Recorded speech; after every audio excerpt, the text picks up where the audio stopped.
Placer County, California has for years been the spawning ground for a vast runoff of water coursing its way downhill toward the Pacific. From small trickles to massive snowmelts, that water winds through two major river canyons in a relentless rush to the sea.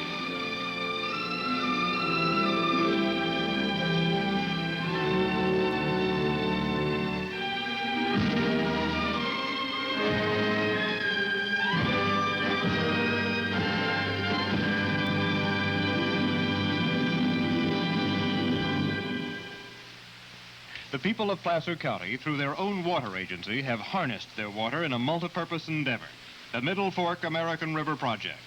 The people voted in 1961 to authorize sale of revenue bonds, bonds that don't require new taxes, but that are paid back from the money the project itself generates. At Auburn, the Placer County Water Agency Board of Directors provided the vision and control and use of Placer County's immense water resources. Board Chairman Frank Paoli explained how it was accomplished. Placer County has always had the natural terrain for an undertaking as massive as the one you're about to see. But in between the water agency being told it was feasible and the actual completion of the project, men had to literally move mountains. The Placer County Water Agency promised the residents of the county the project could be brought to completion by following a taut construction schedule, and it has been. The Placer County Water Project was carried on with enthusiasm by all concerned, with the knowledge that what has been done guarantees water for the future. It is a project unique in modern-day engineering. So let's look now at what has been completed. French Meadows, a valley more than a mile above sea level. Here in 1963, construction men moved in to begin carving out what today is a cornerstone of the Middle Fork American River Project. The first tangible step was to clear a place to build a dam and reservoir site. More than 1,000 acres of land were cleared, a harvest of 43 million board feet of sugar and ponderosa pine. But before that, stretching back to the late 1950s, engineers had told the Placer County Water Agency that a system of dams, reservoirs, tunnels, and powerhouses was indeed feasible. Feasible not only to build, but to produce enough power to more than pay for the project. And in addition, other important benefits would result for the people of Placer County. The dams and reservoirs would control the often rampant waters of the Rubicon and American rivers where they wend their ways through Placer County. The water stored in reservoirs could be used for a multitude of recreational purposes. The saving of heretofore wasted water that simply ran off to the ocean would allow for better water distribution in western Placer County. This work, then, undertaken at French Meadows in 1963 by American River constructors, culminated not only from the engineers who said it could be done, and from the water agency, but from the people of Placer County. They voted by an overwhelming 25-to-1 margin in 1961 to move ahead. They voted not for a tax on themselves, but for revenue bonds. They voted in the knowledge their abundant and unchecked water could be converted into power, and that power is a sought-after and marketable commodity. The joint venture contractor moved in here in 1963. American River Constructors, made up of 6 of the world's leading engineering construction firms, contracted to make a reality of this vast undertaking. The joint venture started with the building of the roads that would allow construction of a network of water facilities.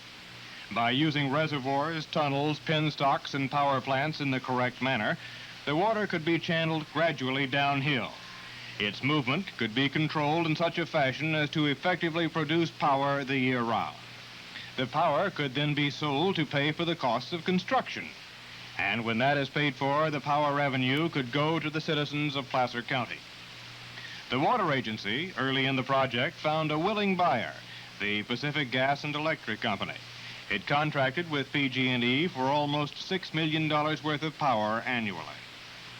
The contractor moved what amounted literally to a small army of workmen into the area in 1963. To create enough water storage in the broad valley at French Meadows, it was necessary to plan an earth-filled dam a half-mile long. It would rise 235 feet from the valley floor. Construction would be earth-filled, available in the area. Gathering water from a wide area of the Sierra Nevada's western slope, French Meadows Reservoir would eventually house 132,000 acre-feet of water. While outside, men and machinery began to shape the French Meadows dam site and reservoir, others began tackling a tunnel more than 1.5 miles long. Slightly north of French Meadows is Duncan Creek. By boring an 8,000-foot tunnel through a mountain, engineers figured to increase the flow of water into the French Meadows Reservoir. By use of this gravity flow tunnel, they could bring together the waters of Duncan Creek and the Middle Fork of the American River.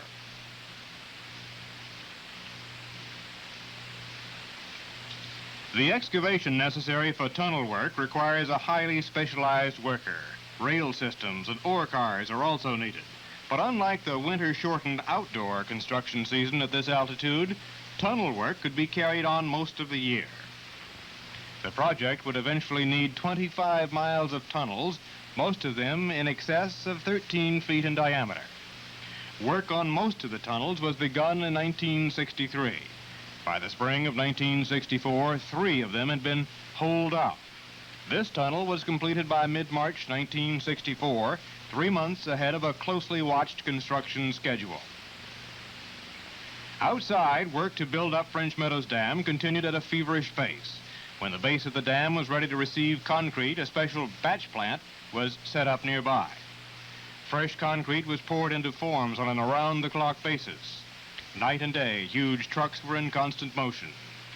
Even in the fall season, when the first snows came, special equipment was used to push aside snow so that the towering left embankment of the dam could be built.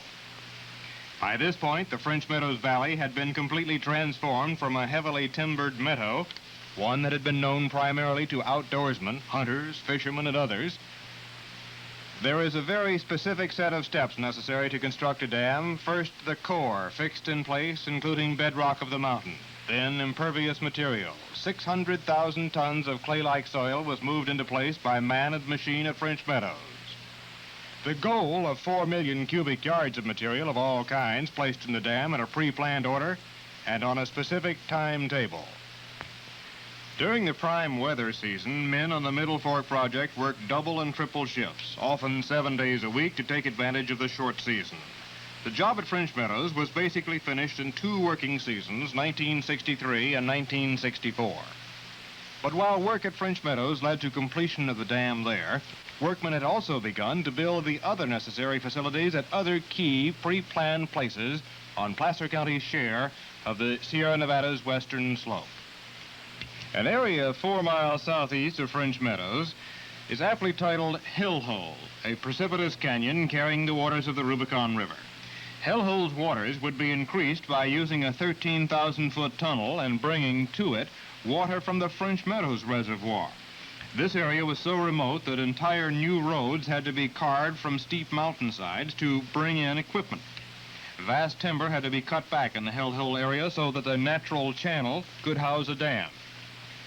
Plus, a power plant to produce power from the water as it concluded a downhill run from the French Meadows Reservoir.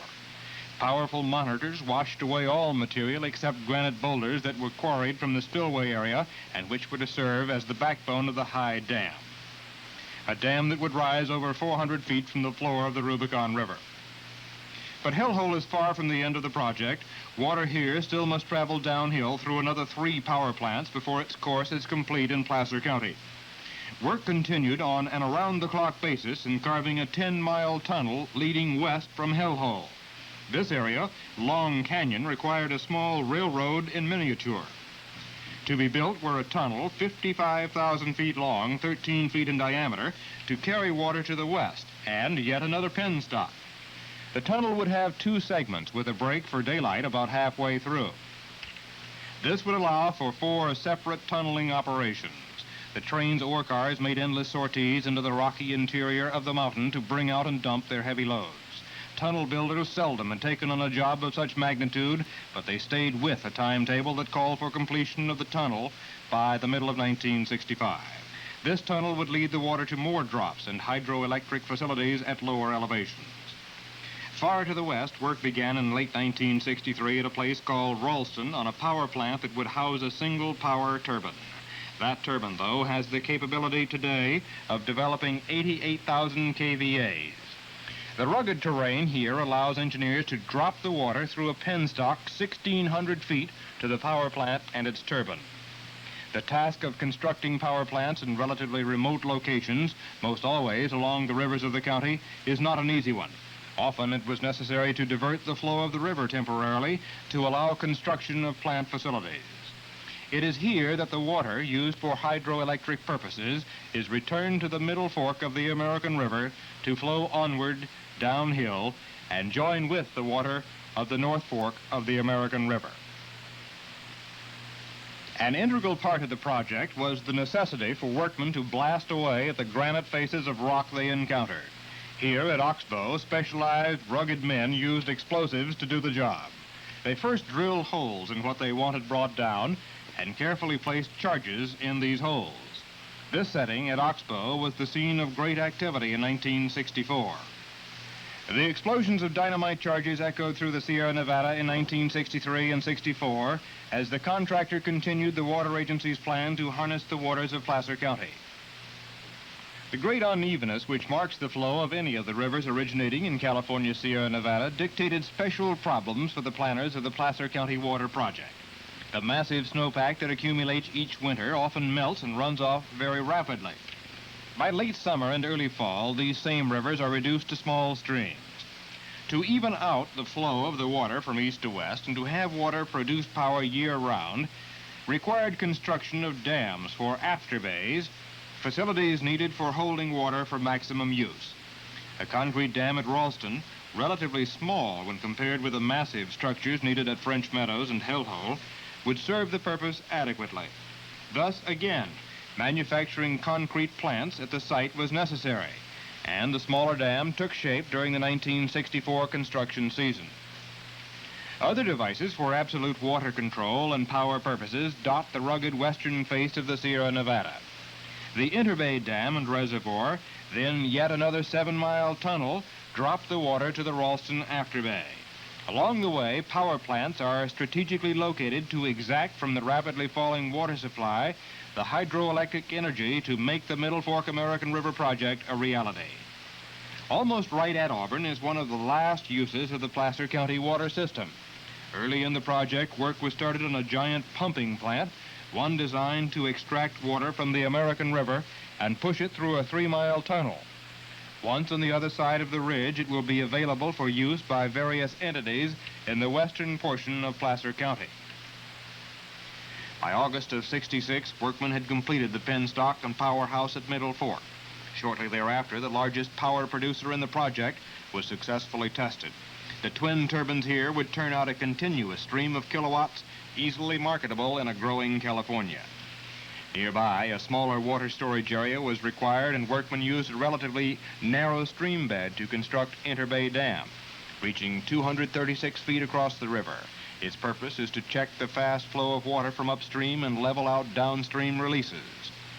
The magnitude of the job at Hellhole demanded reconstruction lasting through virtually 2 full summer working seasons. Wiping away the damaged base of the dam, the contractor poured in the ingredients for the structure and compacted layer after layer of the materials necessary. And the Hellhole Dam and Spillway was basically finished by August of 1966. In its completed stage, officials have been able to promise no future holocausts, and in fact, flood protection that was not afforded on the Placer County River system before the project was begun.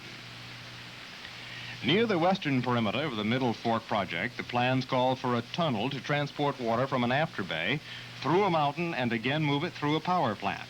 The tunnel was holed out early in the construction of the project and completely lined with concrete and steel. The nature of the terrain and the necessity to move equipment properly across water required construction of bridges, all part of the massive support job to complete a project of this magnitude. The last of the power-producing facilities was built at Oxbow. By this point, water from the rivers and creeks, far higher in elevation, had been channeled more than 22 miles, diverted by man through a series of reservoirs, tunnels, penstocks, power plants, the rivers themselves. A complex of specialized equipment was moved into the Oxbow area to complete the Oxbow powerhouse, from its basic frame right up to the mountings. By this point in the system, the water has been dropped more than 4,000 feet from the first facilities that gathered it. It has traveled by tunnel and penstock, riverbed and reservoir to powerhouses like this one. Once through this one at Oxbow, it is returned to the American River to continue its planned progress to the west. Almost adjacent to Oxbow is the Ralston powerhouse. Here, a single impulse turbine would be located to gather power from a penstock. The powerhouse, built right on the banks of the Rubicon River, has a power capacity of 88,000 kilowatts. The dramatic terrain here allows for a 400-foot, almost vertical drop. The entire length, almost 1,650 feet, varies from 9.5 feet to 8 feet in diameter. Here again, workmen coupled the penstock pieces together as one and fastened them safely to the wall of the river canyon. The men who came to perform these feats of construction skill in Placer County set calmly about the task at hand, and the water control facilities their work reflects now only a small part of the skill, stamina, and determination that are involved. Working through 1965 and on into the summer of 1966, the contractor pushed the giant Hellhole Dam upward and upward. At the site of the dam, a structure less than a third of a mile across would connect the walls of the narrow canyon. And yet in the deep canyon, a reservoir creating a lake capacity of 210,000 acre-feet was finished by the end of that year. Also that year, 1966, work was finished on the French Meadows power plant and penstock. At Hellhole, this penstock and power plant comprised the initial power use of water in the project, water that has traveled to this point via tunnel from the big reservoir 4 miles north at French Meadows. The huge machinery needed at French Meadows power plant had to be hauled in along newly rebuilt roads to this mile-high location. By the end of 1966, the system at Hellhole was working, and the reservoir was being filled steadily by water diverted from French Meadows through the power plant and by the waters of the Rubicon River itself. Power facilities were fully operational and a bonus earned by the contractor for early completion. Even before the system had been completed, officials of the Placer County Water Agency were at work planning and building recreational facilities on 5 of the reservoirs created in the system. The recreational potential and lasting access in the form of roads and parking are today extremely beneficial byproducts of the water project. Placer County, already encompassing part of world-famous Lake Tahoe, has added even more recreational water sport potential with the project. Additionally, there is the space to expand the outdoor potential at the reservoirs in the future. Contrast French Meadows today with that heavily timbered, rather remote mountain valley that workmen dug into in 1963. The 235-foot dam marks the first major storage area for the Middle Fork project. If there had been doubt that this much water could be collected more than a mile above sea level, it was dispelled early in 1965 when the water level topped the spillway. Water gathered here in French Meadows from the American River and from Donkin Creek, tunneled then to Hellhole, dropped through a penstock and power plant. The water again stored in the Hellhole complex and sent west through a series of tunnels to Middle Fork, where it is sent down a 3,562-foot penstock to again produce power. Winding up in the Inter Bay Reservoir back on the Middle Fork of the American River, the water traverses the 7-mile Ralston Tunnel, is sent through yet another power plant, another after bay at Ralston, and finally one last shorter tunnel and power plant in the westernmost portion of the system. All the while, the original channels of the 2 major rivers concerned continue to flow to the west, but a part of their flow is now diverted through the 50-mile system and sent through the power-producing system that is the backbone of the project. The Placer County Water Agency, justifiably proud of the control and use of the water that originates in their county, point to the Middle Fork project as meeting the county's future water needs. Their diligence in pursuing completion of this complex and water system was matched by the voters of Placer County, who showed their overwhelming faith in approving the revenue bonds to make it possible. Thus, the cost of the project More than $100 million is paid for not with county taxpayers' money, but from bondholders who knew the latent potential of water from Placer County's high country. The Middle Fork project means water for power, for industrial and domestic use, for irrigation, and for recreation. In short, assurance that Placer County has developed and will control that essential commodity of the present and future, water.